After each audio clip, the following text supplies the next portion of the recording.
Donc l'enseignement, l'idée c'était de parler des actes des apôtres, de faire une lecture des actes des apôtres, mais oh mon Dieu, en préparant, je pense que c'est terrible, ça aurait été trop long, du coup j'ai pris quand même 2-3 points, et puis voilà, on va essayer de faire un petit fil, parce que vous savez que Jésus avait dit aux apôtres, à vous d'en être les témoins, vous savez, de sa résurrection. Et ma foi en soi, cette idée, elle est absolument folle, quoi. En fait, c'est toute l'idée des actes des apôtres. Comment 12 hommes, quand même plutôt bas de gamme, pourraient être témoins sur toute la terre de cette bonne nouvelle de Jésus. Disons simplement, pour vraiment résumer, méga résumer, il faut que le Seigneur soit avec eux. Puis c'est bien justement l'expérience qui transparaît sans arrêt. C'est que le Seigneur, ça c'est un refrain des actes des apôtres. Ah, attends, j'ai le cadeau. Non, parce qu'alors là, je vais pas vous rater, hein. Des actes des apôtres, c'est bien fait, même un peu contextuel et tout ça. Donc, Jésus, il était avec eux et confirmait par des signes les paroles qu'il annonçait. Donc, les apôtres, et ça c'est un truc, il faut que ça rentre dans nos cœurs. Les apôtres n'ont pas été orphelins, ils ont un père. C'est toute l'idée des actes des apôtres. Puis c'est vrai que quand tu marches sans père, c'est toujours dur de marcher. Et quand tu marches avec ton père, eh ben en fait, tu peux marcher avec l'onction parce que tu as un père. Bon voilà, et en synthèse, c'est l'expérience des actes des apôtres. Donc, le sous-titre de l'enseignement, on va essayer de faire des liens avec notre vie aussi, le sous-titre de l'enseignement, c'est « Comprends-tu ce que tu lis ?» Déjà, pour comprendre ce qu'on lit, il faut lire, ok ? C'est juste pour dire. Bon. Et vous vous souvenez probablement qu'au chapitre 8 des Actes des Apôtres, il y a un eunuque, l'eunuque de la reine Candace, un païen qui revient de Jérusalem sur son char. C'est un peu un mec riche, donc voilà, qui a une position dans l'administration, tout ça. Et il lit le prophète Isaïe. Vous voyez, il est proche de la foi juive, il lit le prophète Isaïe. Et il en est au passage suivant. À l'époque, on lisait tout haut, comme une brebis, il fut conduit à l'abattoir. Comme un agneau muet devant le tondeur, il n'ouvre pas la bouche. Dans son humiliation, il n'a pas obtenu justice. Sa descendance, qui en parlera, car sa vie est retranchée de la terre. Et en fait, on voit que ce monsieur, porté par ces paroles, eh ben, il arrive, on va dire potentiellement, au lieu le plus profond et le plus questionnant de son existence. Parce que si vous lisez entre les lignes, le texte le concerne hautement. Sa descendance, qui dit le texte, qui en parlera, il est eunuque, quoi. Tu sais que dans l'Antiquité, comme il n'y avait pas encore la résurrection des morts, en fait, la vie d'un homme dépend justement de sa descendance. C'est-à-dire, si tu n'as pas de descendance, tu n'es personne. Donc, sa vie est retranchée de la terre. C'est marqué. Donc lui, il lit ça, vous voyez. Et donc, il se dit, mais quel est mon au-delà ? Comment est-ce que je peux me réaliser ?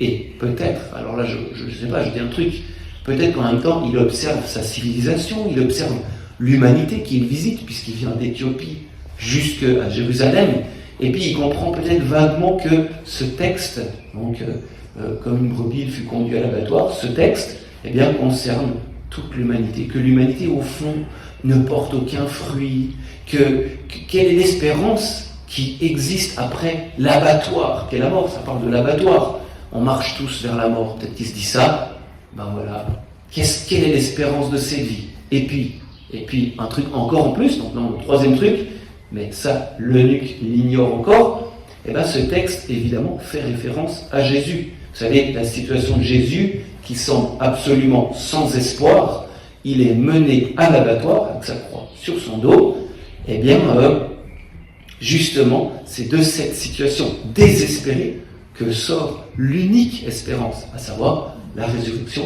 que donne le Père. Donc, il y a le diacre Philippe qui court à côté du char, parce que l'Esprit Saint lui a dit, bon, à l'époque c'était comme ça, l'Esprit Saint, il y va direct et tout, aujourd'hui voilà, il a un peu arrondi les angles, des fois c'est un peu plus, bon, de toute façon, tout ça pour dire que Philippe qui court à côté du char, il entend que le gars lit ça, et puis il lui dit, il voit qu'il parle de tout ça, et il lui dit, tu comprends ce que tu lis ? Mais il lui dit pas, est-ce que tu comprends la langue hébraïque ou je sais pas quoi, mais il lui demande si sa compréhension, elle atteint la profondeur que le texte donne à sa propre existence. Et bien sûr, en fait, c'est pareil pour nous. Si jamais ce joli petit cahier que je viens de vous offrir gratuitement, voilà, eh bien, on lit aujourd'hui les Actes des Apôtres, puis en général, on lit la parole de Dieu. Comprenons-nous ce que nous lisons. C'est-à-dire, comprenons-nous l'actualité intérieure, l'incandescence existentielle de cette parole qui, selon les propres dires de la parole de Dieu, elle est énergique et plus coupante qu'une épée à deux tranchants, et elle va jusqu'au point de partage de l'âme et de l'esprit, des jointures et des moelles. C'est un peu une poésie de la parole de Dieu sur la parole de Dieu elle-même. Et donc, si on l'accueille, en fait, c'est ça qu'elle fait en nous. Elle nous révèle, elle nous fait fleurir. Voilà, des choses comme ça. Donc, voilà un peu le fil de l'enseignement pour les Actes des Apôtres. Numéro 1, Jésus au centre. Numéro 2, c'est le paradoxe de la joie et puis les problèmes qui sont assumés par les apôtres. Et numéro 3, c'est la question de la liberté, grâce aux vertus et aux dons du Saint-Esprit. Ça vous va jusque-là? Ok, alors, donc, tout d'abord, moi ce que je propose, et ça c'est cette idée un peu de Jésus au centre, c'est pour faire une bonne entrée dans les Actes des Apôtres, d'abord il faut dézoomer un peu, et puis on va dire évaluer l'ambiance générale des Actes des Apôtres. Vous voyez, pour sentir, mais en fait, qu'est-ce qui se passe là? Vous savez, c'est comme quand vous lisez un roman, par exemple. Au début, tu piges rien. Après, peu à peu, tu comprends dans quelle espèce de bain tu marines, quoi. C'est un peu un truc comme ça. Et là, dans les Actes des Apôtres, quelle ambiance? Et c'est ce que je dis. C'est qu'en fait, c'est vraiment une ambiance totalement christocentrique, c'est-à-dire centrée sur le Christ. Donc, c'est le contraire de tout est égocentrique. Vous voyez? Et parce qu'en fait, là, on sent déjà une sorte d'axe de la vie. Bon. Vous voyez, par exemple, les 10 jours qu'on vient de vivre, c'est entre l'Ascension et la Pentecôte, on a l'attente du Christ avec ferveur. Il n'y a qu'à relire, c'est au chapitre 1. Et puis, après, à la Pentecôte, tout est renouvelé. C'est-à-dire, tout ce que le Christ a enseigné est redit à l'intérieur, dans l'Esprit Saint. Et puis après ça, à travers tous les Actes des Apôtres, comme je disais tout à l'heure, le fameux refrain, on a le Seigneur qui travaillait aux côtés de ceux qui couraient pour annoncer la parole, le fameux refrain. Donc, en fait, les Actes des Apôtres, comme toute l'histoire de l'Église, elle est christocentrique. C'est un livre christocentrique. Et puis, au fait, ça veut dire cette chose très simple pour nous, qu'au fond, notre histoire est christocentrique. C'est-à-dire, le vrai filigrane de notre vie, on va dire l'axe le plus profond, c'est notre lien au Seigneur. Puis je préciserai même que c'est notre lien au Seigneur comme centre, c'est-à-dire comme centre réel de notre vie.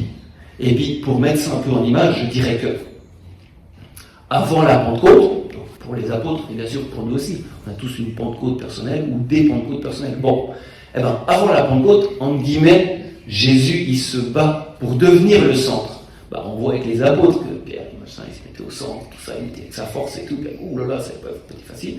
Et lorsque Jésus devient le centre à la Pentecôte, justement, ça devient les actes des apôtres. C'est-à-dire, ça devient leurs actes, ça devient quelque chose de vrai. Il arrive quelque chose de substantiel. Parce que ils sont enfin en Christ. Vous voyez, comme il disait l'Ecclésiaste, rien de nouveau sous le soleil, rien n'arrive en fait.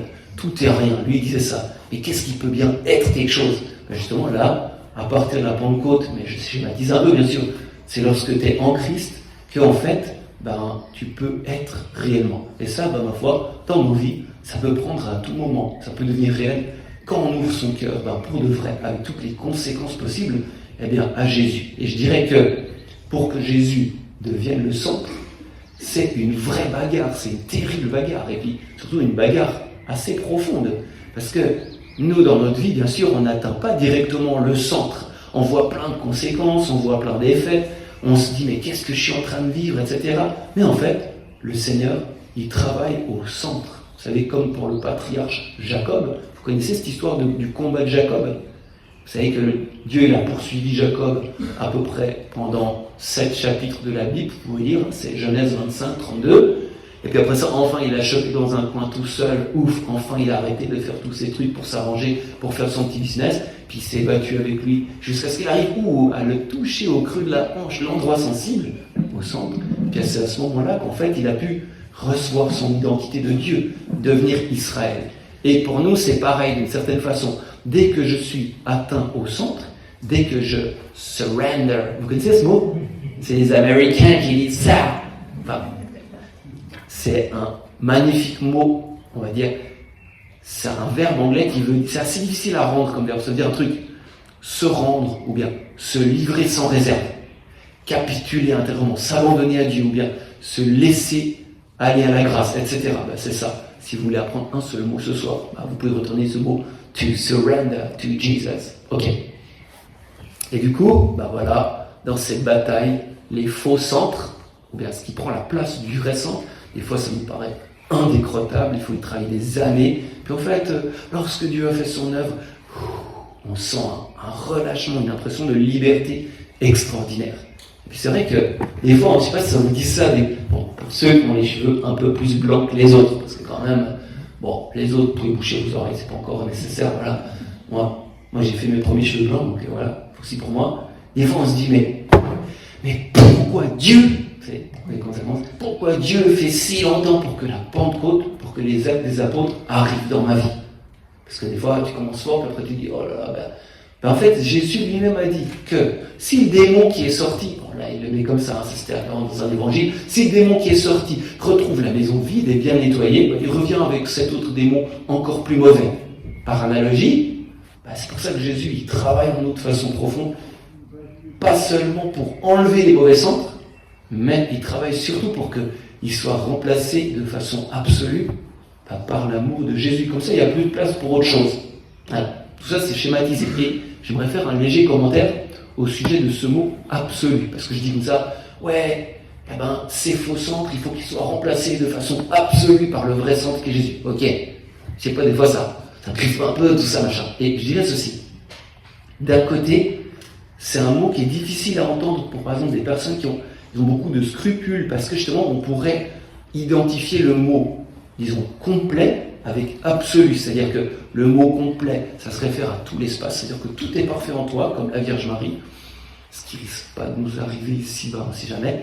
Tandis que le mot absolu, il se réfère uniquement, mais je le pose comme ça, je sais pas, il se réfère uniquement à l'endroit le plus profond. C'est-à-dire, il y a vraiment un moment où on doit vraiment tout lâcher, donner à Dieu, s'abandonner vraiment. Mais ça ne signifie pas non plus que tout est parfait, tout est d'aplomb et tout est aussi vierge que l'Immaculée Conception. Disons que c'est un absolu qui est greffé en nous, mais qui est toujours à travailler, qui est toujours à invoquer dans notre profondeur pour bénir de plus en plus jusqu'à la surface de notre vie. Voilà. Mais du coup, je reviens à mon histoire des mauvais centres et du bon centre. Parce que le cœur, c'est vraiment une affaire très risquée. Vous voyez, notre cœur. Vous voyez, si on s'y attelle tout seul, sans Dieu, ou d'une façon un peu frénétique, ou je sais pas quoi, on tâche de contrôler notre vie spirituelle, on n'y arrivera jamais. Parce que Jésus lui-même, il a dit, hors de moi, vous ne pouvez rien faire. Puis, bien sûr, Jésus, il parle toujours disons de la façon la plus profonde, parce qu'on peut faire plein de choses. Par exemple, on a installé tous ces trucs, tout ça, on n'a pas été là, tiens, Esprit Saint, pour que j'arrive à mettre le banc en place, non. Mais il parle de la façon la plus profonde, c'est-à-dire, hors de moi, vous ne pouvez rien faire qui soit pérenne, qui devienne éternel. Et justement, en fait, il n'y a que Dieu qui puisse vraiment toucher ce fameux centre, qui puisse vraiment devenir le centre sans blesser. Parce qu'au centre, au cœur, tout autre que Dieu finit par blesser à la longue. Voilà. Donc ça, c'était le passage sur l'idée que Jésus est au centre des actes des apôtres. Okay, parce que je vous rappelle que les actes des apôtres, c'est maintenant, c'est nous. Okay. Je passe au chapitre 2.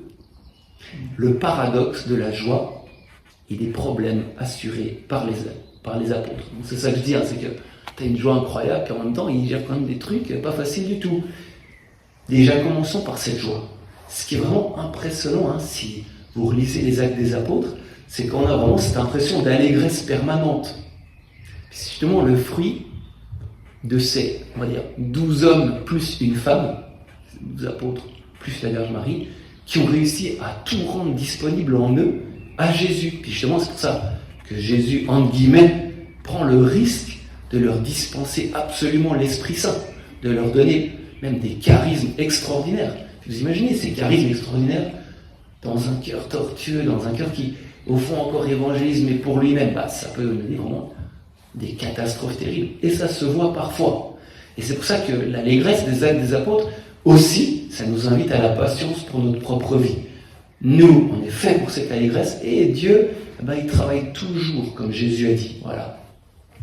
Alors bien sûr, l'apôtre Pierre, vous savez, il était super vénère d'avoir trahi par 3 fois le Christ, tu vois, il aurait bien aimé faire un sans faute, tout ça, et puis en fait, il aurait bien voulu décoller dans un mystique, dans la vie spirituelle, dans une vie sans aucune brisure, rien du tout, mais finalement, en fait, en acceptant cette brisure, en assumant qu'il avait trahi. Et franchement, hein, vous n'êtes pas...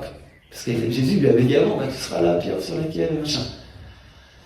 Et dire oui, j'ai trahi. Ah, c'est dur, mais en fait, il a ouvert la porte au Seigneur. Il a trouvé l'alpha du Seigneur, le lieu du début de la miséricorde. Justement, cette blessure qui fait transparaître la miséricorde que Dieu lui a faite. D'une certaine façon, il faut vraiment, pour nous aujourd'hui, une grande humilité pour demander l'Esprit Saint. Parce que tu vois, tu pourrais demander la gloire de l'Esprit Saint, mais sans l'Esprit Saint, avec tout ce qu'il fait en toi. Tu pourrais demander une pluie d'étoiles de Dieu, etc., etc. Mais en fait, sans partir de ton lieu où la puissance se déploie dans la faiblesse. Justement, c'est le chemin de Saint-Pierre. Pourquoi pas nous? En tout cas, tout ça pour dire que l'Esprit Saint, il a un lien très particulier avec l'humilité. Bon. Alors maintenant, on voit cette allégresse. De quel genre d'allégresse s'agit-il dans les actes des apôtres? Tout le temps, c'est trop chouette, c'est trop magnifique, il louait, il rendait Dieu, grâce à Dieu, de machin chose, etc. Et puis après, même quand il y a le geôlier, on va en parler tout à l'heure, qui va se convertir avec toute sa famille, il laissa éclater sa joie de croire en Dieu, c'est rempli de ça, c'est tout le temps ça. Quel genre d'allégresse? En fait, j'aimerais vous proposer une théorie théologique, ne vous inquiétez pas, ce ne sera pas hyper audacieux, c'est juste pour dire qu'il y a un seul genre d'allégresse. En fait, l'allégresse vient du fait d'être absolument disponible à Dieu, d'être dans un lien de tendresse réel et total avec Dieu, comme je disais, et y compris si cela passait, on va dire, conditionnellement par une crucifixion. C'est-à-dire, j'entends pas la crucifixion au sens comme Jésus au sens spécifique, il a été sur une croix, mais j'entends ceci, le fait d'être mis au défi du sacrifice personnel qu'on a à vivre par amour. Par exemple, est-ce que tu accepterais, je sais pas moi, de sacrifier un peu de ta carrière, ou carrément toute ta carrière, si cela t'évitait de pratiquer un mal, ou alors simplement pour faire le bien, pour faire les actes des apôtres? Faire ça, c'est ce que j'appelle là, passer par une certaine crucifixion, disons, de son désir immédiat. Donc, l'allégresse des actes des apôtres, c'est ce qu'on cherche, j'essaierai de la qualifier, elle est eucharistique, elle est fortement eucharistique, parce que je vous rappelle le principe de l'eucharistie, très très simple. On prend des trucs un peu morts, nous quoi. On demande sincèrement à Dieu son Esprit Saint dessus, c'est l'offertoire, hein, comme ça, prier à l'épiclèse, il fait descendre son Esprit Saint, et ça devient le corps de Jésus. C'est aussi simple que ça. Puis de fait, ça fait l'allégresse. Voilà, ça c'est le chemin eucharistique de l'allégresse. Donc, cette relation absolue de simplicité entre l'homme et Dieu, entre l'homme qui se donne à Dieu et Dieu qui se donne à l'homme, ça produit justement cette danse, ça produit un peu ce qu'on voit dans le Cantique des Cantiques. Est-ce que certains d'entre vous ont lu le Cantique des Cantiques? Quelques tout petits hochements de tête dans l'assemblée. Ah, il y a un briquet qui s'allume là-bas, non, je rigole. Non, attendez, le Cantique des Cantiques, c'est ouf. En fait, c'est bravo, exactement, tout à fait. Amen, Maranatha. Le Cantique des Cantiques, on va dire, un premier niveau, c'est un peu une sorte de fenêtre sur l'innocence de la vie amoureuse, un truc du style, avec elle qui cause, puis après lui, puis ils disent des poésies, bien sûr, c'est vraiment magnifique, quoi. Puis après, t'as le cœur qui renchérit, c'est le cœur, il dit des trucs un peu, c'est génial, c'est magnifique, c'est une danse, c'est une joie. Puis en fait, un deuxième niveau, ça représente justement la danse d'amour entre le Christ et son Église. Et justement, cette danse d'amour entre le Christ et son Église, où est-ce qu'on la voit? Dans les actes des apôtres. Voilà, c'est un peu ça que j'essaie de dire, c'est que cette allégresse, en fait, il y a cette danse entre Dieu et ceux qui annoncent sa parole. À la fois, ils font des trucs de fou, ils se réjouissent de la gloire de Dieu, et Dieu, de son côté, il semble toujours un peu présent, comme un centre caché, et pourtant réjoui. Ça rend magnifique. Du coup, ça fait toute une espèce d'ambiance comme ça, à la fois réconciliée et hyper active. Vous arrivez à mettre ce paradoxe ensemble. C'est les actes des apôtres, c'est vraiment magnifique. Et maintenant, dans cette partie sur la question de la joie, dans les Actes des Apôtres, je vous cite une remarque de Florence, parce que du coup, elle a relu un peu tout ce texte, et elle m'a fait des remarques vraiment magnifiques.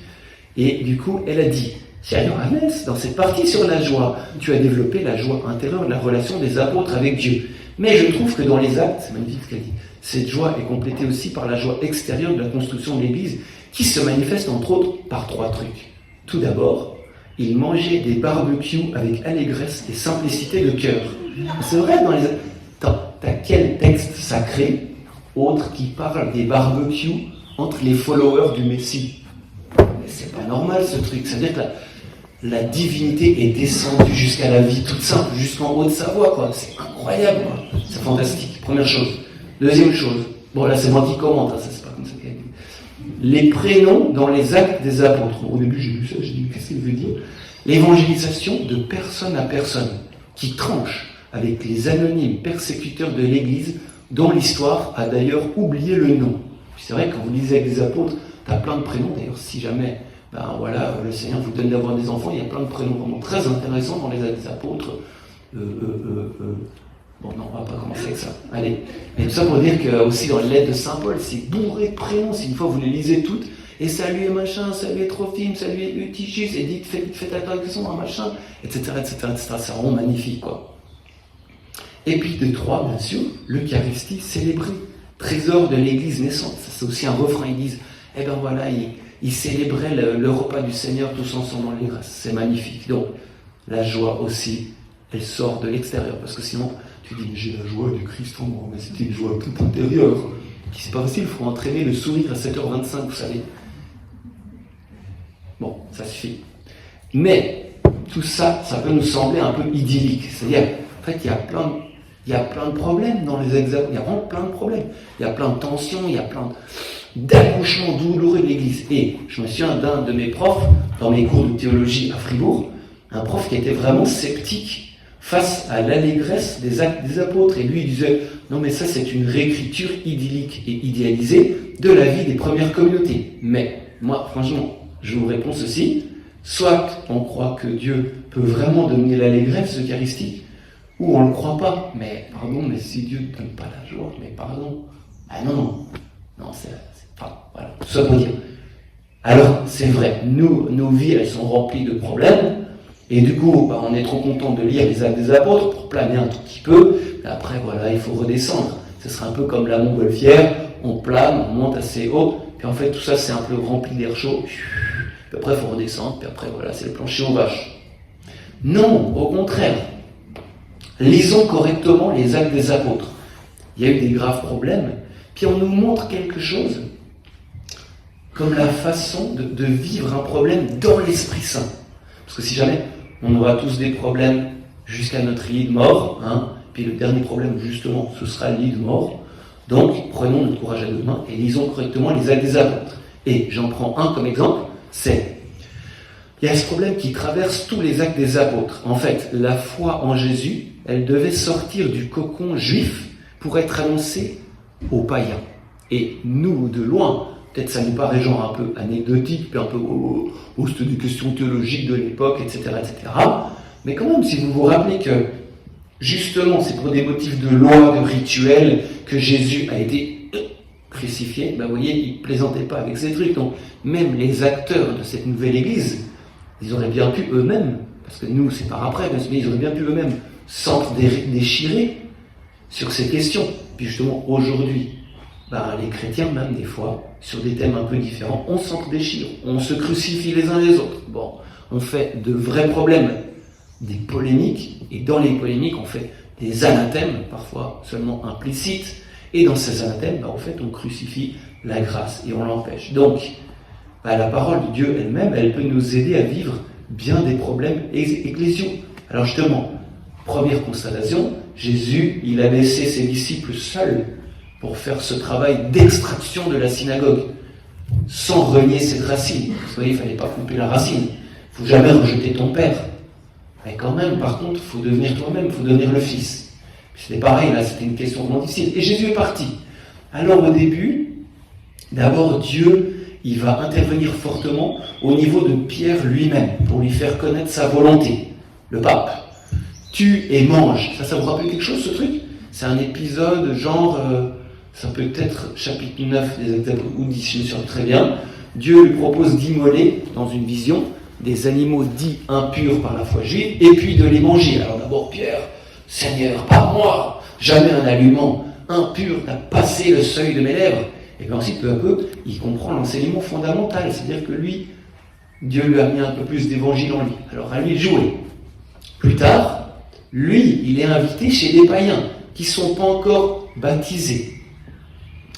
Alors, il commence à leur annoncer la parole de Dieu, et voilà, l'Esprit Saint tombe sur tous ceux qui étaient là, ils ne sont pas baptisés, je précise, ils chantent tous en langue. Donc, Pierre se dit, dans ce cas-là, si la grâce leur a été donnée, faut que je les baptise. Il les baptise tous. Bon.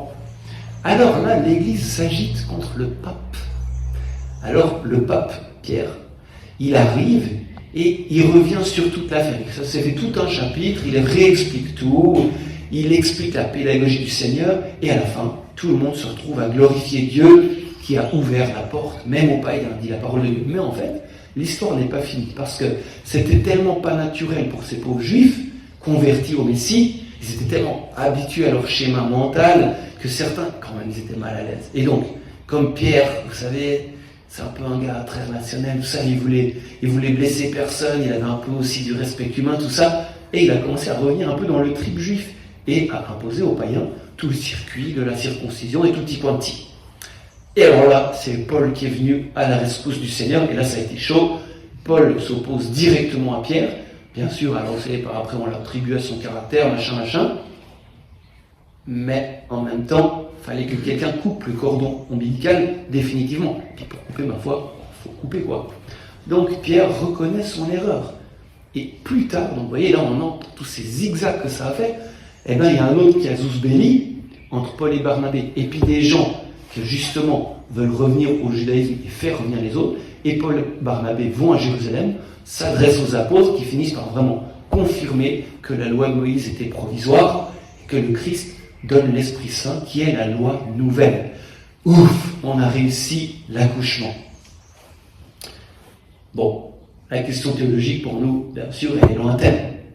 Par contre, on peut remarquer plusieurs choses dans ce processus difficile avec tous ces zigzags. Tout d'abord, l'ambiance dans laquelle se vit cet accouchement, ou disons cette controverse. C'est justement l'allégresse du Seigneur qui confirme sa présence dans l'Église. Autrement dit, quand il y a des problèmes, y compris dans notre vie personnelle, il ne faut pas juste d'abord regarder le problème, mais d'abord regarder le Seigneur.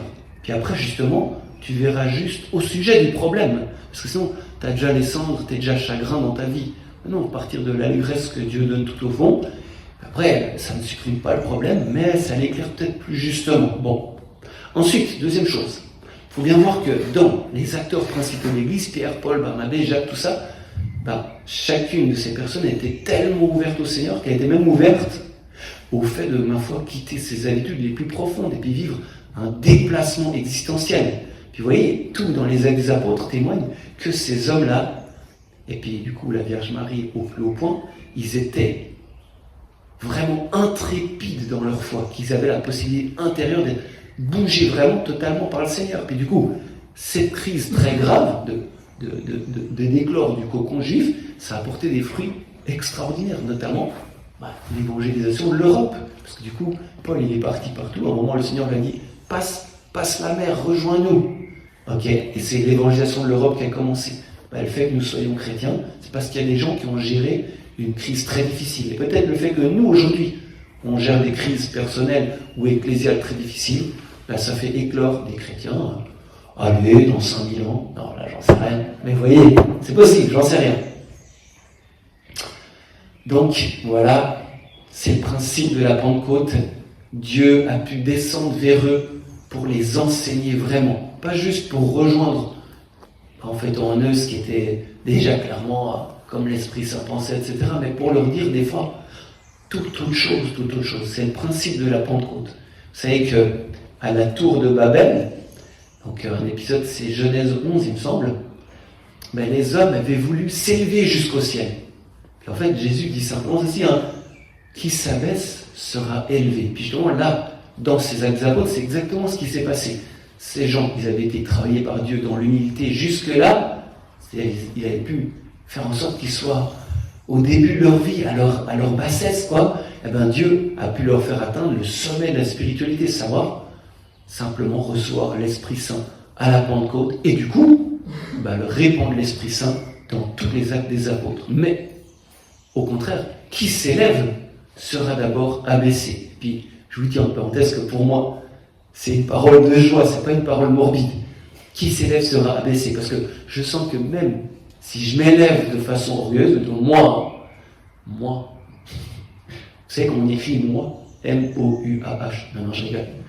Si je m'élève de façon orgueilleuse, Dieu trouvera bien le moyen de m'abaisser, et puis du coup je pourrai commencer avec Dieu. Puis vous voyez Pierre, qui voulait dégainer le glaive avant la passion, pour sauver Dieu, pour sauver Jésus, le Seigneur lui a fait passer vraiment par une vallée de larmes, pour partir bien. C'est magnifique. Voilà pour notre chapitre 2, le paradoxe de la joie avec les problèmes. Ok? Ça va jusque-là? Attends, quelle heure est-il? 18h33, le barbecue n'est plus loin, courage. Donc, là, c'est le chapitre sur la liberté grâce aux vertus et aux dons de l'Esprit Saint. Et donc, si je reviens d'abord à l'ambiance des actes des apôtres, c'est qu'on trouve quand même un vent de liberté extraordinaire. Des hommes, autrefois un peu timorés, qui s'emparent des chemins, qui remplissent l'air de l'Évangile, dans toutes les langues et sur tous les continents, c'est vraiment incroyable. Puis quand Pierre prend la parole pour la première fois, à 9h du matin, le jour de la Pentecôte, il prend le micro, en fait il n'avait pas besoin de micro, c'est ça le pire. Et puis il n'y avait pas besoin de du portable Samsung là qui traduit en direct, c'est trop fort ce truc. C'est la Pentecôte technique, c'est trop marrant quoi. Tu dis un truc, ça te traduit en direct. Même Teresa comprendrait en chinois, c'est incroyable. Mais tout ça pour dire que Pierre, il prend la parole. En fait, il est un homme à ce moment-là tellement donné à Dieu qu'à la rigueur même, il pourrait être crucifié sur place, sans aucun problème. Et c'est ce qui donne justement la grande liberté à sa parole. Il dit même des choses super choquantes pour les auditeurs. Il dit, ce Jésus que vous aviez crucifié, vous, tu vois, attends, mais tu stigmatises, là, ils vont le déchirer, quoi. Vous savez, ça a été agité quelques jours avant, là, 50 jours avant. Hein. Peut-être ça va réveiller leur fureur, mais il le dit avec une liberté incroyable, parce que c'est un homme qui a la parole libérée. La parole libérée. Vous savez, je précise en passant, hein, que la parole libérée, c'est pas de pouvoir crucifier les autres, comme ça c'est vu, mais c'est dire Jésus, même à ceux qui l'ont crucifié, et même si on risque soi-même d'être crucifié. Ça, c'est la parole libérée. Donc, lorsque Pierre, ce jour-là, il aspire l'air pour dire l'évangile à tous ceux qui écoutent, il ne sait pas du tout comment tous ces gens vont réagir. C'est tout nouveau ce qu'il va dire. Et pourtant, il le dit sans aucune hésitation, avec un aplomb que seul Dieu peut donner. C'est vraiment magnifique. Et voici encore des épisodes de liberté. Alors, vous savez qu'il y a Pierre et Jean, ils ont guéri un infirme. Bon, jusque-là, tout va bien. Pour nous, ce serait très très chouette, tu vois. Guérir un infirme. Non, mais sauf qu'il y a un petit problème politique qui est lié à ce truc. Ça va mal passer au niveau de la politique. C'est qu'en fait, ça dérange évidemment les chefs des prêtres. Parce que la vague de résurrection continue, même après la suppression de Jésus. Parce que quand Jésus ressuscité, ils ont dit, c'est une mystification, c'est qu'ils ont volé le corps, c'est que si ça, machin. Résurrection, non, on a arrêté de dire ça au peuple. Et là, en fait, zut, il y a une deuxième résurrection. Ça continue la vague. Donc ça se passe assez mal pour eux, parce qu'ils aimeraient bien faire ce truc. Alors ils appréhendent Pierre et Jean.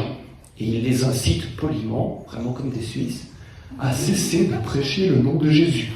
Alors tu arrêtes, ok? Ok? Pierre, il a une réponse qui n'est pas du tout hautaine, mais pourtant elle est sans équivoque. Il faut obéir à Dieu plutôt qu'aux hommes. Pour dire ça, je peux vous dire, il mérite la mort, ou il la risque tout au moins. Et alors on connaît la suite, ils ne le mettent pas à mort tout de suite, ils se contentent de les relâcher, après les avoir fait fouetter, bien sûr, le petit détail du texte, parce qu'ils avaient peur du peuple. Et si le peuple se réveille en disant, c'est des prophètes ceux que vous fouettez, qu'est-ce que vous faites? Bon, du coup, bon. Et en fait, Pierre et Jean, et c'est là le truc que j'essaie de dire, ils sortent de là tout joyeux d'avoir été jugé digne de souffrir des humiliations pour le nom de Jésus. Peut-être souvenons-nous de ces paroles lors de notre prochaine humiliation qui ne tardera pas à arriver.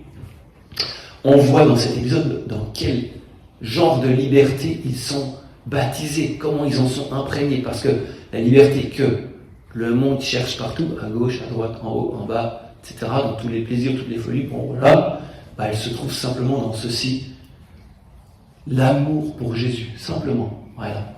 Et donc, plus tard, le même Pierre, il sera vraiment en prison ce coup-là, et par 2 fois, vous lirez, parce qu'il y a plein de péripéties dans les Actes des Apôtres, il va y avoir une sorte de libération miraculeuse, comme si Dieu, en fait, voulait manifester qui est vraiment libre, qui, au fait, vous voyez, par rapport au chef des prêtres, il les fout dans la prison, bien au fond, machin, tout ça, et puis ils mettent des gardes en faction avec 3 portes, je sais plus décrit tout ça, et puis d'un coup ils se retrouvent, et puis en fait, Dieu, il manifeste qui est vraiment libre, même au chef des prêtres, qui a vraiment, au fond, le pouvoir, qui est vraiment tout-puissant, ici-bas, simplement celui qui marche avec le tout-puissant. Et puis cela, même s'il doit traverser, je le répète, la crucifixion, entre guillemets. Autrement dit, les chefs des prêtres, les pouvoirs de l'époque, qui pensaient tenir les ficelles, faire un peu leur truc, sortir leur épingle du jeu, ils sont justement démasqués comme des personnes assez peureuses, alors qu'en fait, Pierre et Jean, ils passent entre les mailles de la mort sans aucune crainte. Puis du coup, il y a cette parole vraiment assez drôle où les chefs des prêtres, la providence du Seigneur fait qu'ils sont un peu ridiculisés, ce qui peut leur faire du bien. Là, en fait, c'est les gardes qui sont arrivés à la prison, tout ça, puis Pierre et Jean, ils sont sortis, je sais pas, par un truc de l'Esprit Saint. En fait, les gardes ont ouvert la prison, clon, puis il n'y a personne. Tous les gardes étaient en faction, tout ça, il n'y a personne. En entendant ce rapport, le commandant de la garde du temple et les chefs des prêtres, en plein désarroi, c'est la politique aussi, des fois c'est ça, ils sont là. Mais qu'est-ce qu'il faut en penser, qu'est-ce qu'on va en faire? En plein désarroi, se demandaient ce qui se passait. Là-dessus, quelqu'un arriva avec cette nouvelle. Les hommes que vous aviez mis en prison, ceux à qui vous étiez dit, maintenant tu arrêtes, tu as compris. Eh bien, les voilà qui se tiennent dans le temple. Et ils instruisent le peuple. Alors là, vraiment, mais c'est tout qui s'écroule pour ces pauvres chefs des prêtres. Et en fait, on voit, la liberté des apôtres dans tout ça. Et je vous cite encore une phrase, c'est qu'ils disent aux chefs des prêtres, nous sommes témoins de tout cela, de cette résurrection, avec l'Esprit Saint. Et là, in cauda venenum, avec l'Esprit Saint que Dieu a donné à ceux qui lui obéissent.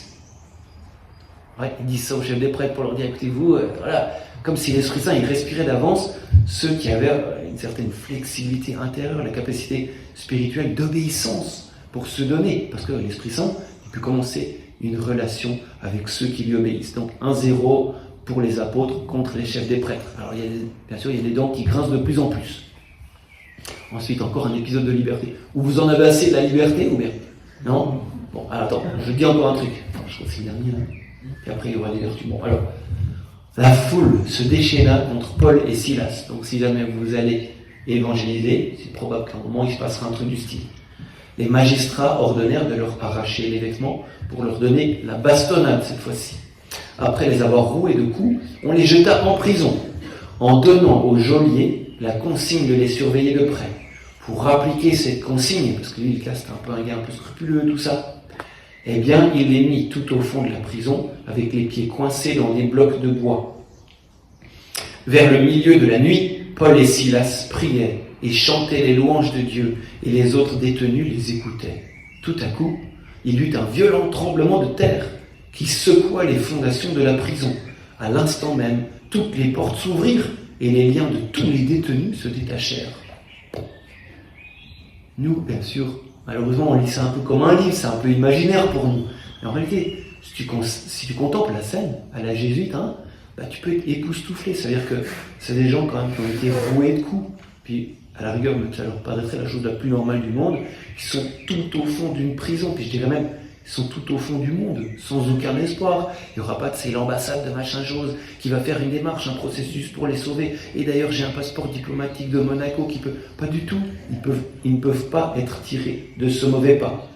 Qu'est-ce qu'ils font? Au milieu de la nuit, comme si c'était des moines qui commencent les matines, ils commencent à chanter les louanges de Dieu. Donc voilà, vous avez ces hommes qui sont un peu collants dans leur propre sang, tout ça, dans une prison qu'on imagine bien putride quand même, au milieu de toutes sortes de gens, quand même prisonniers de droit commun, je sais pas quoi, et ils commencent « Dieu, viens à mon aide ». Voilà, puis les autres, ils regardent ça un peu comme ça. C'est comme une scène incroyable.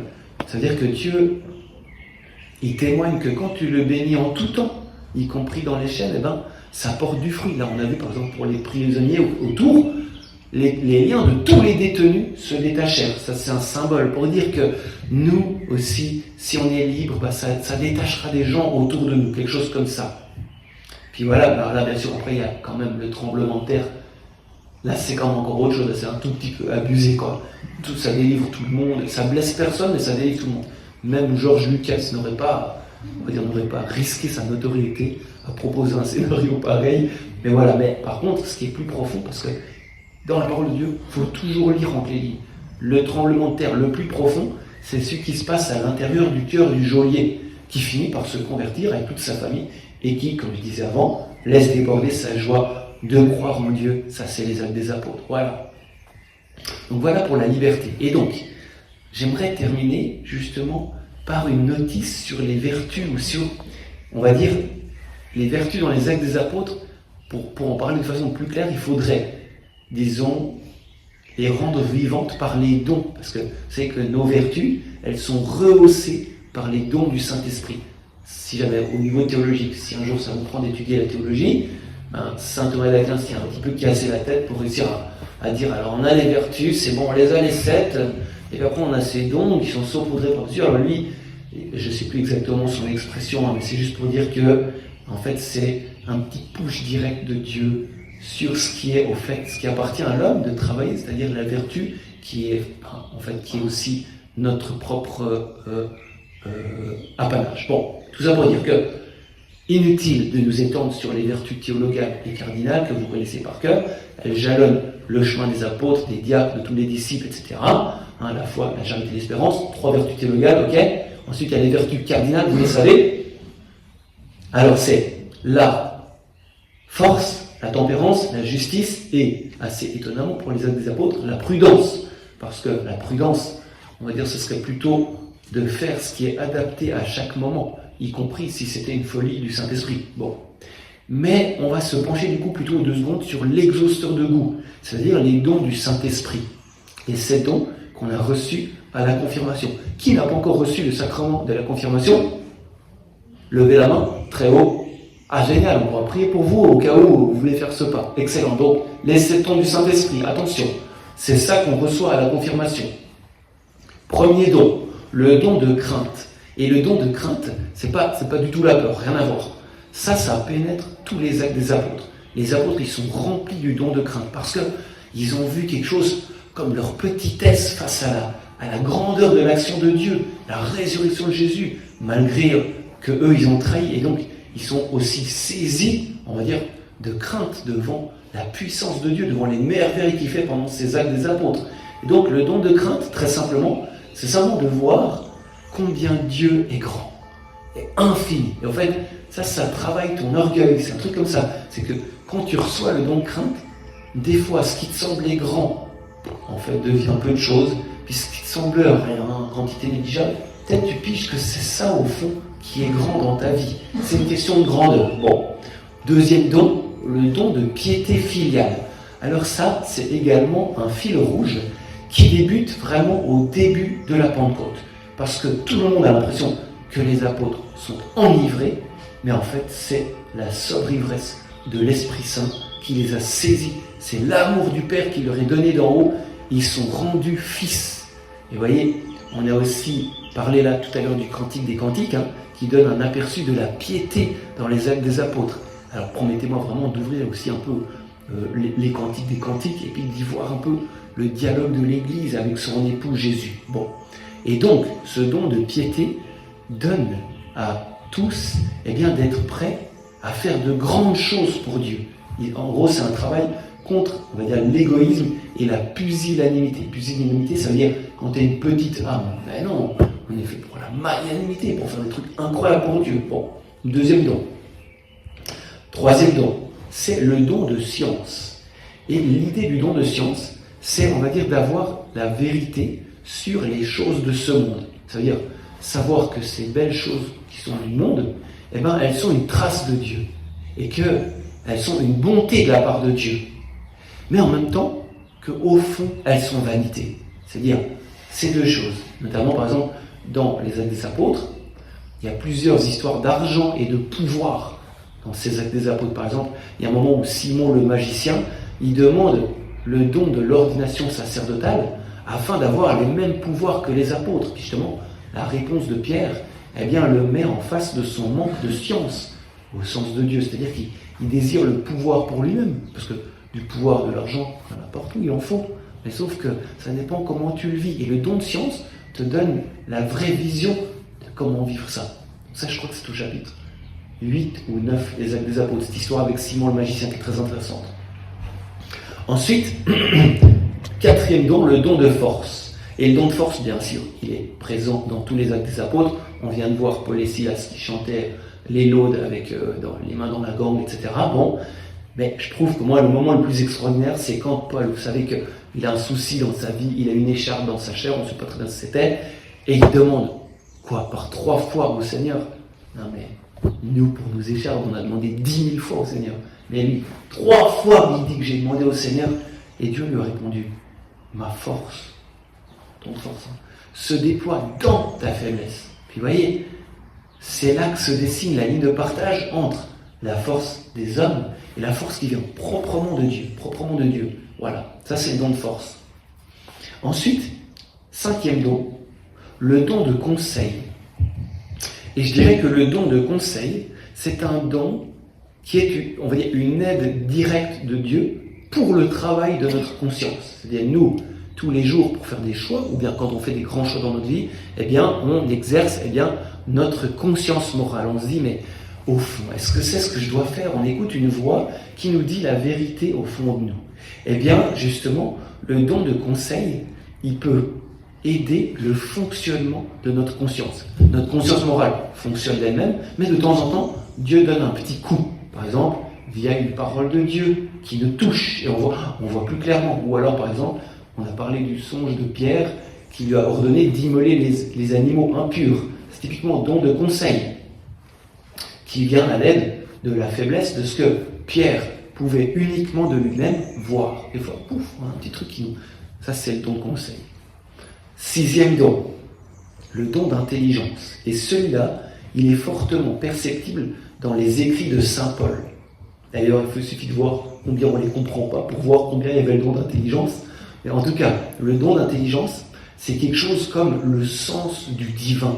C'est-à-dire que nous, on connaît tous la révélation de Jésus, sa vie, ses miracles, tout ça, sa mort, sa résurrection, le don de l'Esprit Saint, tous on connaît ça. Au moins depuis ce soir, si vous ne connaissiez pas. Mais justement, le don d'intelligence donne de sentir la révélation de l'intérieur. Ça donne une science où tu sens l'épaisseur de la parole de Dieu dans ta vie. Et du coup, saint Paul, eh bien, il décrit ses expériences du Christ et il en fait toute une théologie qui bénit toute la terre aujourd'hui. Don d'intelligence extraordinaire. Et ensuite, le dernier don, eh bien, c'est le don de sagesse. Et disons que c'est le plus difficile à comprendre parce que c'est le don le plus haut. Et en fait, c'est une participation à la vision que Dieu a de lui-même. Quand on vit ce genre de grâce, on tombe à genoux. On tombe dans une espèce de... Non, disons même, on devient nous-mêmes une espèce d'adoration. C'est une espèce d'excès de grâce qui fait en nous une sorte de silence d'extase. Vous voyez, par exemple, dans l'Apocalypse, tu as toujours les 4 vivants qui jettent leur couronne devant Dieu et qui se prosternent de façon éternelle. C'est quelque chose du style. Ou alors, par exemple, chez saint Paul, il y a quelques expressions où on sent que ça transparaît un peu. Il dit, c'est pourquoi je tombe à genoux devant Dieu le Père, de qui toute paternité au ciel et sur terre tire son nom. Ou alors, à un autre moment, il dit comme ça, je sais qu'un fidèle du Christ, c'est pour anonymiser le nom de saint Paul, je sais qu'un fidèle du Christ, voici 14 ans, a été emporté jusqu'au 3e ciel. Est-ce dans son corps? Je ne sais pas. Était-ce hors de son corps? Je ne sais pas. Dieu le sait. Mais je sais que cet homme, dans cet état-là, Est-ce dans son corps? Est-ce sans son corps? Je ne sais pas, Dieu le sait. Cet homme-là a été emporté au paradis et il a entendu des paroles ineffables qu'un homme ne doit pas redire. Vous voyez cette expression, qu'un homme ne doit pas redire. Ça veut dire, pourquoi ça nous serait interdit? Non, c'est pas du tout ça. C'est que bien sûr, il doit les redire, mais c'est trop, c'est too much, comme on dit si longtemps, si souvent. C'est ça un peu le don de sagesse. Puis des fois, en fait, ça perce en nous, quelque chose comme ça, où tout s'efface, Dieu est tout. C'est impressionnant. Bon, j'arrive maintenant à la conclusion qui, malgré mon état sacerdotal, sera courte. Eh bien, nous ne sommes pas hors des actes des apôtres. Parce qu'il n'y a pas de conclusion dans les actes des apôtres. Vous pourrez relire le chapitre 27 des actes des apôtres, il n'y a pas de conclusion. Mais toute l'histoire de l'Église, c'est la continuation des actes des apôtres. Pour nous, aujourd'hui, il s'agit, chacun à sa façon, de continuer les actes des apôtres. Il y a plein d'incarnations. Il n'y a qu'à lire toute l'histoire de l'Église, certaines très extérieures, d'autres très intérieures, il y a tout. C'est pas pour remettre au goût du jour une certaine époque idyllique, tout ça, mais c'est bien de vivre notre époque avec le même Saint-Esprit qui a mis en mouvement les apôtres et puis tous les disciples. Le travail, il part de l'intérieur absolu pour surgir à l'extérieur. On a vu combien le cœur des apôtres a été travaillé, et puis en même temps, quelle fructification ça a apporté. Et ça, c'est pas une mystification, c'est pour nous aujourd'hui. Et je terminerai en disant ceci. C'est que des fois, on voit l'état du monde, et puis on se dit, punaise, mais franchement, ça va plus mal que jamais. Et bien sûr, le petit truc qui revient, c'est, est-ce que ça serait pas la fin, vous savez? Eh bien, franchement, à toute époque, il y avait des gros trucs. Et à toute époque, l'Église était en crise. Puis à toute époque, Dieu a fait surgir de ces mêmes crises, les apôtres qui parlaient à cette crise, qui étaient prophètes pour cette crise. Voilà. Pourquoi pas nous? Amen.